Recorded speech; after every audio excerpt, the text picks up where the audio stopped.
जगत में प्रत्येक व्यक्ति को किसी ना किसी प्रकार की निर्बलता अवश्य होती। जैसे कोई बहुत तेजी से दौड़ नहीं पाता तो कोई अधिक भार नहीं उठा पाता, कोई असाध्य रोग से पीड़ित रहता है तो कोई पढ़े हुए पाठों को स्मरण में नहीं रख पाता। ऐसे अनेकों उदाहरण और भी हैं। क्या आप किसी ऐसे व्यक्ति को जानते हैं जिसे सब कुछ प्राप्त हो और हम जीवन की उस एक निर्बलता को जीवन का केंद्र मानकर जीते हैं?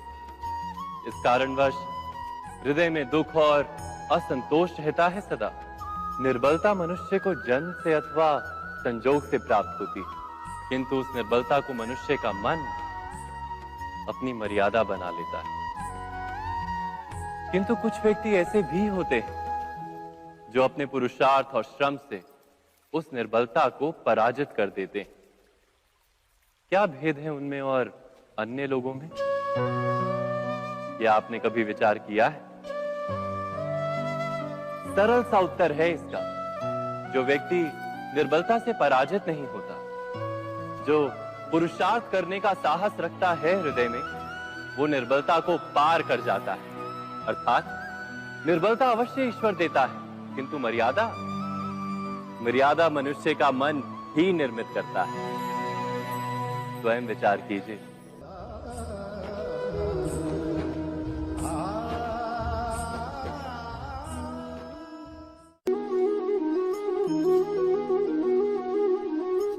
भविष्य का दूसरा नाम है संघर्ष। हृदय में आज इच्छा होती है और यदि पूर्ण नहीं हो पाती तो हृदय भविष्य की योजना बनाता है। भविष्य में इच्छा पूर्ण होगी ऐसी कल्पना करता रहता है, किंतु जीवन ना तो भविष्य में है ना अतीत में। जीवन तो इस क्षण का नाम, अर्थात इस क्षण का अनुभव ही जीवन का अनुभव। पर हम ये जानते हुए भी इतना सा सत्य समझ नहीं पाते। या तो हम बीते हुए समय के स्मरणों को घेर कर बैठे रहते हैं, या फिर आने वाले समय के लिए हम योजनाएं बनाते रहते हैं और जीवन जीवन बीत जाता है। एक सत्य यदि हम हृदय में उतार लें कि ना हम भविष्य देख सकते हैं, ना ही भविष्य निर्मित कर सकते हैं, हम तो केवल धैर्य और साहस के साथ भविष्य को आलिंगन दे सकते हैं, स्वागत कर सकते हैं भविष्य का। तो क्या जीवन का हर पल जीवन से नहीं भर जाएगा? स्वयं विचार कीजिए।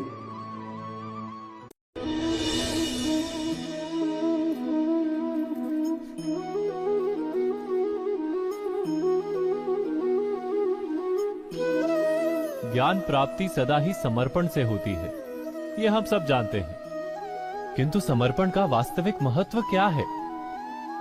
क्या हमने कभी विचार किया? मनुष्य का मन सदा ही ज्ञान प्राप्ति में विभिन्न बाधाओं को उत्पन्न करता है। कभी किसी अन्य विद्यार्थी से ईर्ष्या हो जाती है, कभी पढ़ाए हुए पाठों पर संदेह जन्मता है और कभी गुरु द्वारा दिया गया दंड मन को अहंकार से भर देता है। नहीं, क्या ऐसा नहीं होता? न जाने कैसे कैसे विचार मन को भटकाते हैं और मन की इसी अयोग्य स्थिति के कारण हम ज्ञान प्राप्त नहीं कर पाते। मन की योग्य स्थिति केवल समर्पण से निर्मित होती है। समर्पण मनुष्य के अहंकार का नाश करता है, ईर्ष्या, महत्वाकांक्षा आदि भावनाओं को दूर कर हृदय को शांत करता है और मन को एकाग्र करता है। वास्तव में ईश्वर की सृष्टि में ना ज्ञान की मर्यादा है, ना ज्ञानियों की। गुरु दत्तात्रेय ने तो गाय और श्वान से भी ज्ञान प्राप्त कर लिया था। अर्थात विषय ब्रह्म ज्ञान का हो या जीवन के ज्ञान का या गुरुकुल में प्राप्त होने वाले ज्ञान का, उसकी प्राप्ति के लिए गुरु से अधिक महत्व है उस गुरु के प्रति हमारा समर्पण। क्या ये सत्य नहीं?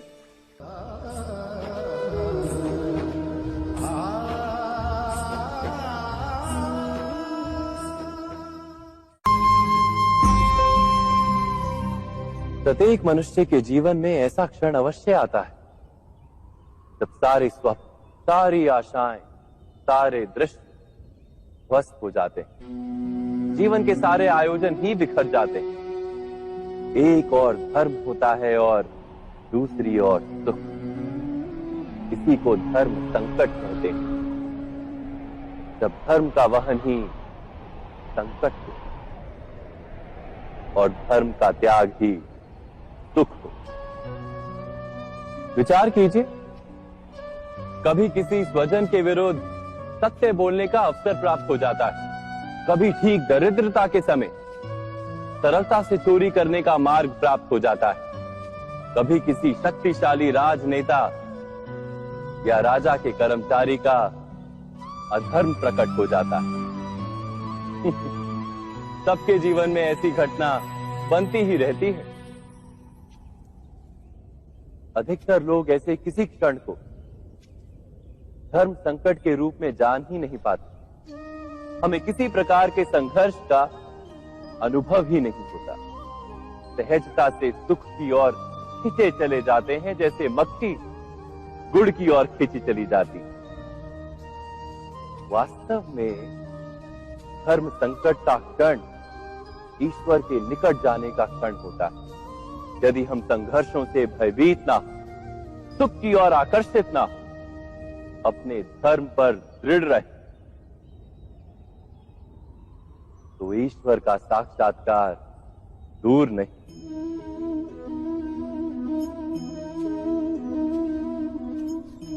पवन से युद्ध करने वाला पत्ता यदि पेड़ से गिरता है तो भी आकाश की ओर उठता है। पवन से झुकने वाली घास वहीं भूमि पर रह जाती। अर्थात धर्म संकट से यदि हम संकट को ही टाल दें तो सुख तो मिलता है, जीवन बढ़ता है, किंतु क्या चरित्र नहीं टूटता? क्या आत्मा दरिद्र नहीं हो जाती? क्या ईश्वर से अंतर नहीं हो जाता? स्वयं विचार कीजिए। दो व्यक्ति जब निकट आते हैं तो एक दूसरे के लिए सीमाएं और मर्यादाएं निर्मित करने का प्रयत्न अवश्य करते हैं। हम यदि सारे संबंधों पर विचार करें तो देखेंगे कि इन सारे संबंधों का आधार यही सीमाएं हैं जो हम दूसरों के लिए निर्मित करते हैं। और यदि अनजाने में भी कोई अन्य व्यक्ति इन सीमाओं को तोड़ता है तो उसी क्षण हमारा हृदय क्रोध से भर जाता है। इन सीमाओं का वास्तविक रूप क्या है? क्या हमने कभी विचार किया? सीमाओं के द्वारा हम दूसरे व्यक्ति को निर्णय करने की अनुमति नहीं देते, अपना निर्णय उस व्यक्ति पर थोपते, अर्थात किसी की स्वतंत्रता का अस्वीकार करते हैं हम। और जब स्वतंत्रता का अस्वीकार किया जाता है तो उसका हृदय दुख से भर जाता है। और जब वो सीमाओं को तोड़ता है तो हमारा हृदय क्रोध से भर जाता है। क्या ऐसा नहीं होता?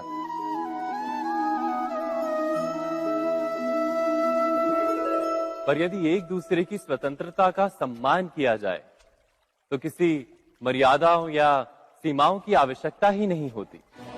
अर्थात जिस प्रकार स्वीकार किसी संबंध का देह है, क्या वैसे ही स्वतंत्रता किसी संबंध की आत्मा नहीं?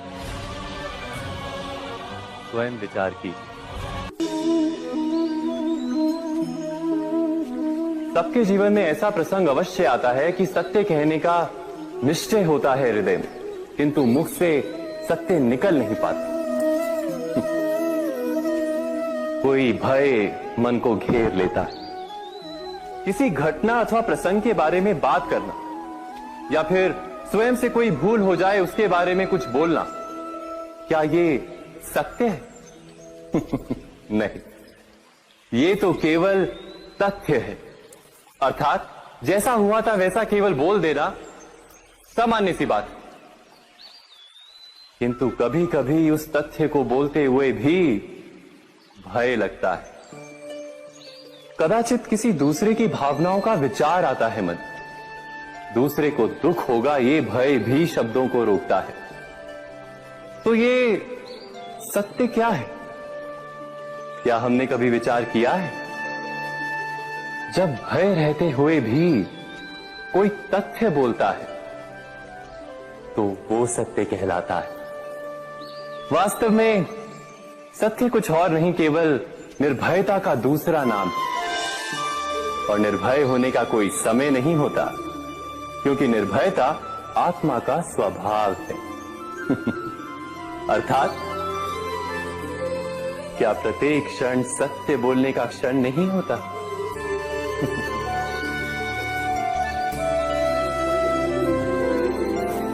स्वयं विचार कीजिए।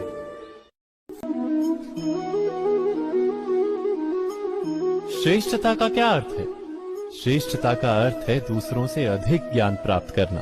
अर्थात मूल्य इस बात का नहीं कि स्वयं कितना ज्ञान प्राप्त किया, मूल्य इस बात का है कि प्राप्त किया हुआ ज्ञान अन्य लोगों से कितना अधिक है। अर्थात श्रेष्ठता की इच्छा ज्ञान प्राप्ति को भी एक स्पर्धा बना देती है। और स्पर्धा में विजय अंतिम कब होती है?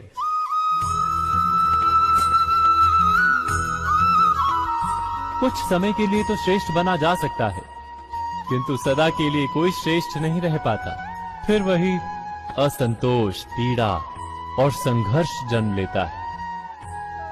किंतु श्रेष्ठ बनने के बदले यदि उत्तम बनने का प्रयत्न करें तो क्या होगा?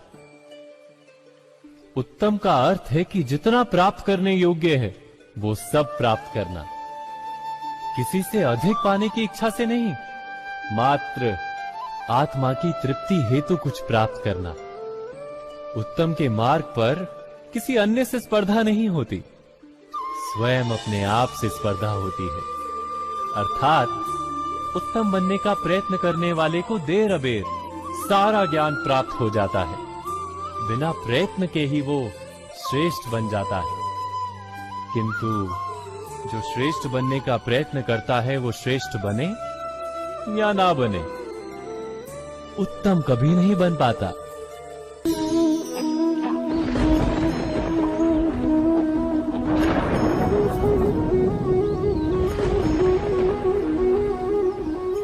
सपनों और पूर्वाभासों के आधार पर हम भविष्य के सुख दुख की कल्पना करते हैं। भविष्य के दुख का कारण दूर करने के लिए हम आज योजना बनाते हैं। किंतु कल के संकट को आज निर्मूल करने से हमें लाभ मिलता है या हानि पहुंचती है? ये प्रश्न हम कभी नहीं करते।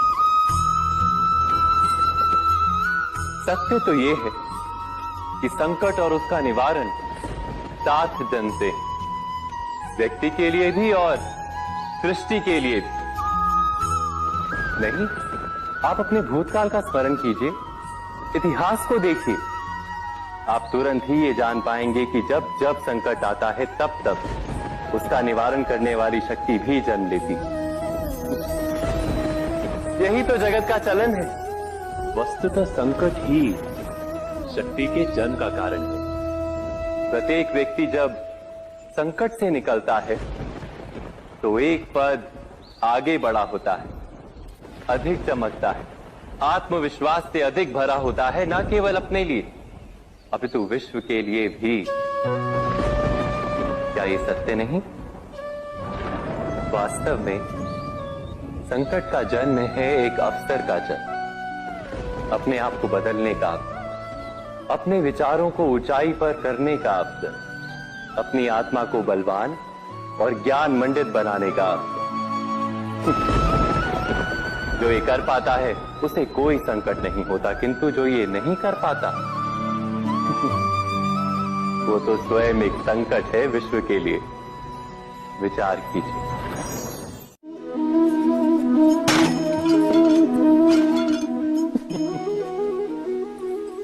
कभी कभी कोई घटना मनुष्य के जीवन की सारी योजनाओं को तोड़ देती और मनुष्य उस आघात को अपने जीवन का केंद्र मान लेता। पर क्या भविष्य मनुष्य की योजनाओं के आधार पर निर्मित होते हैं? नहीं। जिस प्रकार किसी ऊंचे पर्वत पर सर्वप्रथम चढ़ने वाला उस पर्वत की तलाई में बैठकर जो योजना बनाता है, क्या वही योजना उसे उस पर्वत की चोटी तक पहुंचाती है? नहीं। वास्तव में वो जैसे जैसे ऊपर चढ़ता है वैसे वैसे उसे नई नई चुनौतियां, नई नई विडंबनाएं, नए नए अवरोध मिलते हैं। प्रत्येक पद पर वो अपने अगले पद का निर्णय करता है। प्रत्येक पद पर उसे अपनी योजनाओं को बदलना पड़ता है। कहीं पुरानी योजना उसे खाई में ना ढकेल दे। वो पर्वत को अपने योग्य नहीं बना पाता, केवल स्वयं को पर्वत के योग्य बना सकता है। क्या जीवन के साथ भी ऐसा ही नहीं? जब मनुष्य जीवन में किसी एक चुनौती को, एक अवरोध को अपने जीवन का केंद्र मान लेता है, अपने जीवन की गति को ही रोक देता है, तो वो अपने जीवन में सफल नहीं बन पाता और ना ही सुख और शांति प्राप्त कर पाता। अर्थात जीवन को अपने योग्य बनाने के बदले स्वयं अपने को जीवन के योग्य बनाना ही सफलता और सुख का एकमात्र मार्ग नहीं। स्वयं विचार कीजिए।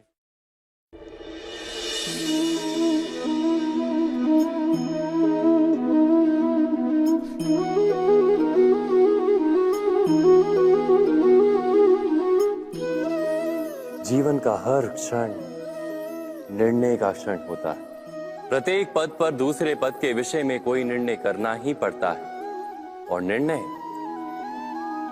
निर्णय अपना प्रभाव छोड़ जाता है। आज किए गए निर्णय भविष्य में सुख अथवा दुख निर्मित करते हैं, ना केवल अपने लिए, अपने परिवार के लिए भी, आने वाली पीढ़ियों के लिए भी। जब कोई दुविधा सामने आती है तो मन व्याकुल हो जाता है, अनिश्चय से भर जाता है। निर्णय का वो क्षण युद्ध बन जाता है और मन बन जाता है युद्ध भूमि। अधिकतर निर्णय हम दुविधा का उपाय करने के लिए नहीं, केवल मन को शांत करने के लिए लेते हैं। पर क्या कोई दौड़ते हुए भोजन कर सकता है? नहीं। तो क्या युद्ध से जूझता हुआ मन कोई योग्य निर्णय ले पाएगा? वास्तव में शांत मन से जब कोई निर्णय करता है तो अपने लिए सुखद भविष्य बनाता है, किंतु अपने मन को शांत करने के लिए जब कोई निर्णय करता है तो वो व्यक्ति भविष्य में अपने लिए कांटों भरा वृक्ष लगाता है। स्वयं विचार कीजिएगा।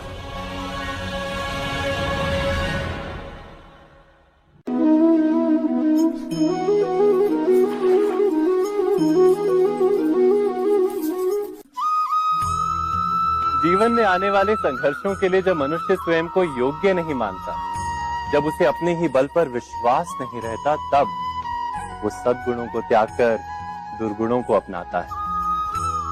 वस्तुतः मनुष्य के जीवन में दुर्जनता जन्म ही तब लेती है जब उसके अंतर में आत्मविश्वास नहीं होता। आत्मविश्वास ही अच्छाई को धारण करता है। ये आत्मविश्वास है क्या?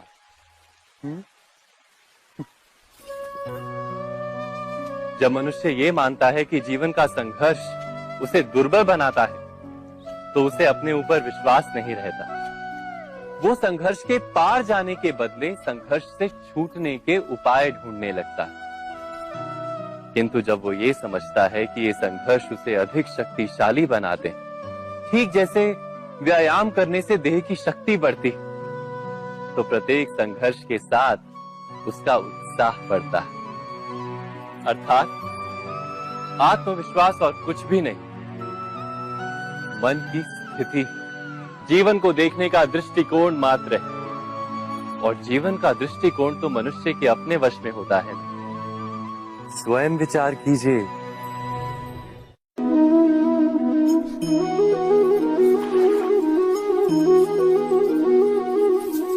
पिता पिता सदा ही अपने संतान के सुख की कामना करते, उनके भविष्य की चिंता करते रहते। इसी कारणवश सदा ही अपने संतानों के भविष्य का मार्ग स्वयं निश्चित करने का प्रयत्न करते रहते। जिस मार्ग पर पिता स्वयं चला है, जिस मार्ग के कंकर पत्थर को स्वयं देखा है, मार्ग की छाया, मार्ग की धूप को स्वयं जाना है, उसी मार्ग पर उसका पुत्र भी चले, यही इच्छा रहती है हर पिता की। निस्संदेह उत्तम भावना है ये, किंतु 3 प्रश्नों के ऊपर विचार करना हम भूल ही जाते। कौन से प्रश्न? प्रथम प्रश्न, क्या समय के साथ प्रत्येक मार्ग बदल नहीं जाते? क्या समय सदा ही नई चुनौतियों को लेकर नहीं आता? तो फिर बीते हुए समय के अनुभव नई पीढ़ी को किस प्रकार लाभ दे सकते हैं? दूसरा प्रश्न, क्या प्रत्येक संतान अपने माता पिता की छवि होता है? हाँ, संतानों को संस्कार तो अवश्य माता पिता देते हैं, किंतु भीतर की क्षमता तो ईश्वर देते हैं। तो जिस मार्ग पर पिता को सफलता मिली है, विश्वास है कि उसी मार्ग पर उसकी संतानों को भी सफलता और सुख प्राप्त होगा। तीसरा प्रश्न, क्या जीवन के संघर्ष और चुनौतियां लाभकारी नहीं होती? क्या प्रत्येक नया प्रश्न एक नए उत्तर का द्वार नहीं खोलता?